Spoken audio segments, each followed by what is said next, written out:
É uma notícia aí. A gente falou 1 hora e nem reparou que já tinha dado 1 hora. Sim, sim.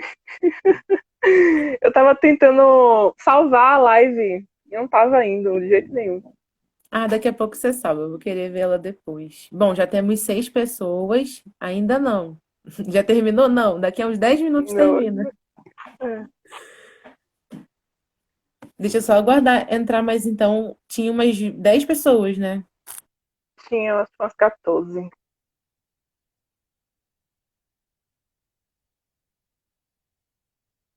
Isso. Seu vídeo parou aqui.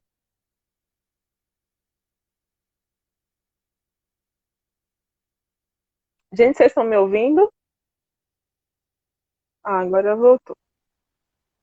Voltou, acho que o pessoal todo já voltou também, né? Dá pra recomeçar. Sim. E aí a gente estava conversando exatamente sobre o que que a gente pode fazer. O que que a gente pode fazer? Eu fiquei pensando muito sobre o que que a gente pode fazer como igreja, né? Como é, pessoas que amam a Cristo, que querem compartilhar o amor de Cristo. E é muito importante a gente conversar sobre isso com as pessoas, né? Como eu estava falando. Eu falei em relação a quando alguém te contar como você deve agir, né? Às vezes a gente quer muito resolver, fica muito ansioso para resolver o problema, mas a gente não precisa resolver, aquela pessoa já sofreu.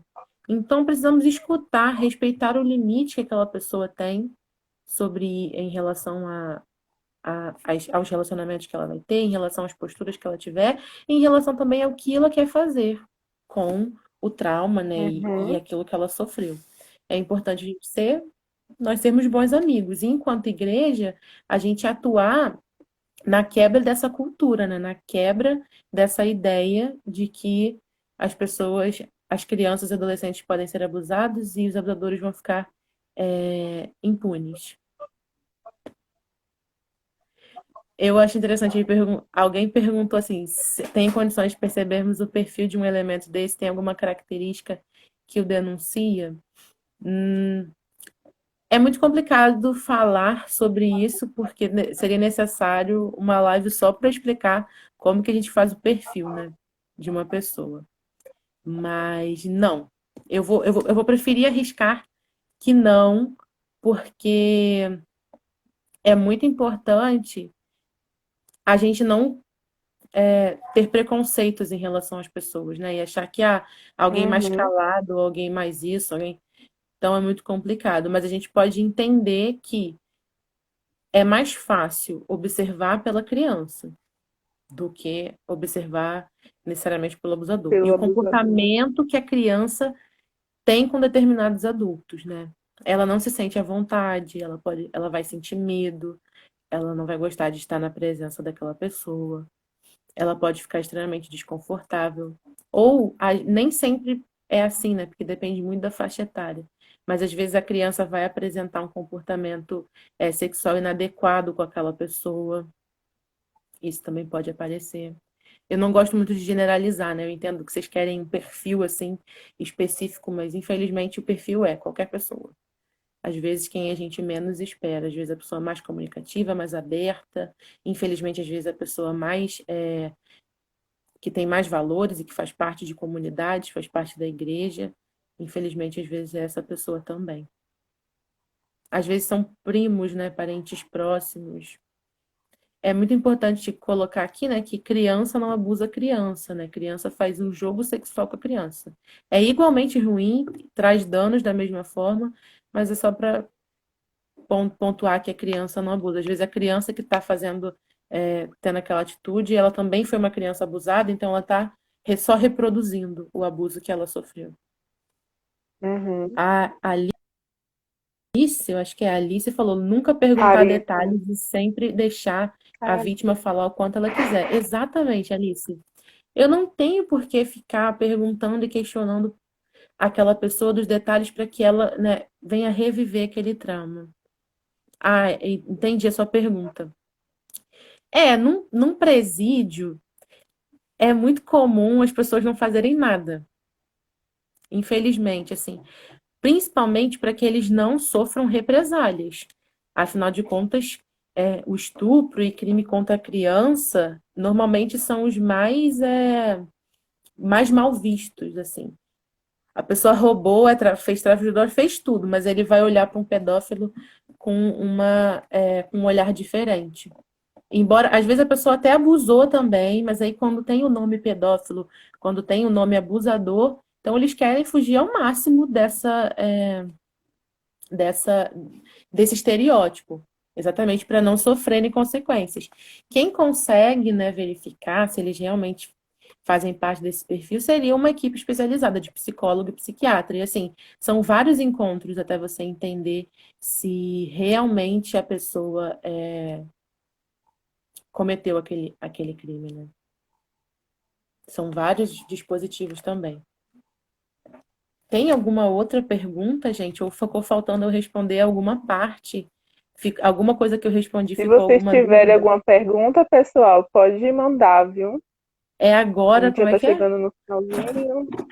É agora ou Tem nunca como não, mas repetir a parte das crianças não abusam crianças? Tem como repetir a parte das crianças não abusarem crianças? É isso? Deixa eu ver. isso é porque a gente costuma ver muito, infelizmente, o que a gente chama de reprodução de abuso, né? Que é quando, por exemplo, uma criança de 12 anos que sofreu abuso, ela reproduz esse abuso numa criança mais nova, de 6, 7 anos. Uhum. E a gente não configura, não chama essa criança de abusador. Por quê? Porque ela está só reproduzindo uma lógica do abuso. Ela não está necessariamente, ela não está abusando, né? E infelizmente, assim, isso também traz marcas, mas assim, cada caso, né, tanto a criança que está reproduzindo esse jogo sexual quanto a vítima mais nova precisam ser tratadas. É, a Arícia perguntou: qual a melhor idade de esclarecer todas essas questões a uma criança? E como Eu acho esclarecer de forma saudável? que isso daria uma outra live também, mas assim, desde pequeno a gente tem que já ir ensinando de acordo com a limitação daquela criança. Então, assim, você mostrar quais são as partes íntimas da criança, falar que as pessoas não podem tocar ou fazer carinho se você não quer, ensinar a criança a falar, não quero, se alguém te tocar. Isso já pode ser feito desde crianças, assim, com 2 anos. Porque a criança sabe que ela tem aquela parte do corpo dela, ela vê isso. E então é importante você falar sobre isso. Olha, essa parte íntima, questão de privacidade. Isso não é uma coisa que você. A gente sempre fica falando, né, para a menina que está de saia, fecha as pernas, não mostra a calcinha e tudo mais, mas não dessa forma. Mas a gente já sempre insere a noção de privacidade. Que a gente consiga inserir de uma forma saudável, né? Falando, olha, essa é uma parte íntima sua, não é para você mostrar. Só quem pode encostar e fala quem são as pessoas que podem encostar para a gente limpar, para dar banho. Mas se outra pessoa encostar, você conta pra gente. Vai falando sempre de uma forma delicada, mas assim, desde muito cedo. E você vai só aprofundando. Uma criança de 8, 9 anos consegue entender bastante coisa, mas uma criança de 4 anos também precisa entender o suficiente para se defender. Até porque elas mesmas, né, ao decorrer da faixa etária, elas vão aprofundando o assunto, como você falou, elas vão questionar, as perguntas irão surgir, né? E elas vão perguntar. Nossa, a pergunta da Ingrid agora é maravilhosa. Como é que é? Quando pensamos em abuso e violência sexual, logo associamos a meninas, mas os meninos também são extremamente afetados. Qual seria a melhor forma de abordarmos isso?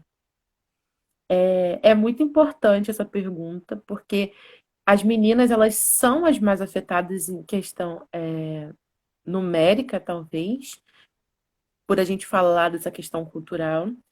Qual a melhor forma de abordar isso com os meninos? Primeiro, a gente precisa tirar essa ideia, esse estereótipo, esse preconceito de que os meninos também não precisam se cuidar, de que meninos não mostram fragilidade, que meninos não sofrem. Isso que eu acabei de falar serve para o menino também. Ele também precisa ser alguém que sabe falar e reconhecer os seus limites quando alguém tocar, quando alguém falar com ele. Outra coisa muito importante, eu falei isso daria uma outra live, né? É não estar associando necessariamente a questão do abuso com a questão de orientação sexual, por exemplo, com relação à homossexualidade e tudo mais, porque tem um tabu, né, e um estereótipo muito grande que não é confirmado academicamente, de que as pessoas são abusadas e automaticamente elas se tornam homossexuais. E isso para os meninos é muito forte. Então a própria família tem uma certa, eu não vou dizer recusa, mas a própria família tem uma certa resistência de aceitar quando acontece um abuso com o menino, que menino não chora, menino não sofre, tem que ser homem de verdade. Não, jamais vai aceitar meu filho com outro homem. Ah, não, meu filho não é gay, então isso não aconteceu. E aí as pessoas preferem botar por debaixo dos panos. Então, na maioria das vezes, vencer esses estereótipos é muito importante. Se, porque, assim, isso não tem nada a ver, mais uma vez, com orientação sexual. Existem danos que o abuso sexual pode trazer à sua percepção de sexualidade no futuro, mas não existe uma correlação direta entre Eu acho que ser foi uma das abusado e questões que surgiu homossexualidade. também no QG, que, por exemplo, se uma menina é abusada por um homem, ela pode, se ela poderia ir lá na frente, né, meio que Uhum, recusar o sexo oposto e querer se relacionar com o mesmo sexo por conta desse trauma que ela viveu. Não que uhum. em todos os casos todo Isso. homossexual sofreu abuso, como você falou, né? Não é criando esse estereótipo, mas no sentido de poder mexer com a sexualidade dessa criança, né? Mexe com a percepção que ela vai ter sobre ela mesma, sobre o mundo, sobre as relações. Então, pode mexer com relação à sexualidade, sim. Embora a gente enxergue isso de outras formas, né? A gente vê uma Uhum. resistência, às vezes, a toques, uma resistência a abraços, medos, ansiedades. Mas isso pode acontecer, embora eu acho que é mais perigoso a associação. Direta a isso, né? De abuso sexual e orientação sexual. Eu acho que é mais perigoso essa associação direta, prejudica mais os meninos, nesse Sim. caso, do que acontece em relação às meninas, delas quererem evitar só por questão do abuso. Mas isso é uma coisa que acaba sendo cada caso, né? Cada caso a pessoa vai expressar aquele trauma de uma forma. Pode ser que expresse dessa forma na sua sexualidade também. O trauma ele aparece às vezes anos depois, assim. Ele fica, não que ele não apareça antes, mas ele fica de uma forma que não atrapalha a vida da pessoa, que ela não percebe. E aí, anos depois, quando ela tem filhos ou quando ela está em uma outra fase da vida, aquele trauma ganha um novo sentido e aí ele aparece. Rebeca falou assim: seria saudável ao emanar as crianças sobre as partes íntimas, deveríamos usar o nome correto ou não? Outra questão que dá uma live inteira. Eu, particularmente, e embasada nos livros que eu tenho e nos psicólogos que eu tenho, eu aconselharia usar as partes, os nomes corretos, né? Os nomes corretos. Mas alguns apelidos nas primeiras fases não chega a ser um fator assim problemático. Se você estiver ensinando com clareza para aquela criança o que que aquela parte significa e qual o papel daquela parte para ela como um todo. Mas eu, particularmente, dentro da minha perspectiva teórica, eu prefiro e indico usar o nome correto. Mas não acho que seja um grande problema você ensinar pequenos apelidos, até porque eu acho que a maioria de nós crescemos ouvindo a maioria dos apelidos. Mas, assim, Sim. é principalmente importante mostrar o que que essa parte significa para você, enquanto pessoa, enquanto mulher, enquanto homem, enquanto menino, enquanto menina, e quem tem direito, né, de estar com essa parte e o quanto a criança tem o direito à privacidade da parte íntima dela. Sim. Eu acho que foi isso, né? Você tem mais alguma coisa? Ingrid pontuou: existem materiais muito interessantes que facilitam essa comunicação com as crianças. Tem o livro Pipo e Fifi. Ah, é bem legal mesmo esse livro. É muito legal. Super indico. Gente, a gente acabou passando, fizemos mais de uma hora de QG. Eu queria agradecer vocês pelo convite, foi muito legal. E agradecer a todo mundo que participou. Essas perguntas foram essenciais. A gente teria, assim, muito o que falar sobre esse assunto, porque os desdobramentos desse assunto são muito grandes e muito sérios para a gente.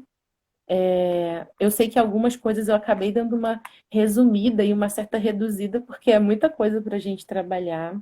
Mas eu queria falar também que a gente está falando enquanto CRU, né, é um movimento cristão, que a gente esteja preparado para cuidar dessas pessoas, para orar por essas pessoas, por aceitá-los, por estar com eles e não limitar, né?